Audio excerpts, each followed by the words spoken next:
أنس يجلس في حديقة المنزل وعلى وجهه علامات الضجر. اقترب منه جده إدريس بابتسامته الدافئة المعتادة وسأله: ما بك يا بطل؟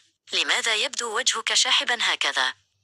تنهد أنس وقال: يا جدي، أريد أن أتصدق وأفعل خيرا مثل الكبار، لكنني لا أملك مالا كثيرا لأعطيه للفقراء. ضحك الجد إدريس برقة وقال: يا أنس، هل تعلم أن ديننا الجميل جعل فعل الخير سهلا جدا؟ لقد أخبرنا النبي صلى الله عليه وسلم: أن تبسمك في وجه أخيك صدقة. هذا يعني أنك بابتسامة واحدة تنشر السرور وتكسب أجرا عظيما، كأنك أنفقت مالا. تعجب أنس وفتح عينيه واسعتين وسأل: حقا يا جدي؟ مجرد ابتسامة؟ قرر أنس أن يجرب كنزه الجديد.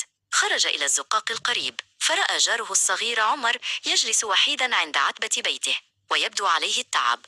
تذكر أنس كلمات جده، فاقترب من عمر ورسم على وجهه أجمل وأكبر ابتسامة لديه وقال له: صباح الخير يا عمر.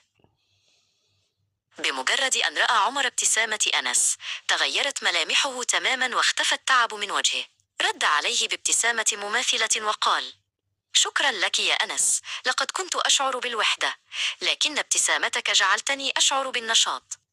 عرض أنس على عمر أن يلعب بالكرة معا، وبالفعل بدأ في الركض والمرح والضحكات تملأ المكان. عاد أنس إلى جده في المساء وهو يشعر بسعادة غامرة لم يشعر بها من قبل.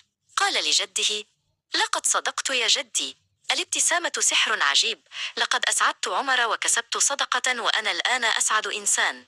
ضمة الجد إدريس وقال: تذكر دائما يا بني، كنوز الإسلام في أخلاقنا البسيطة،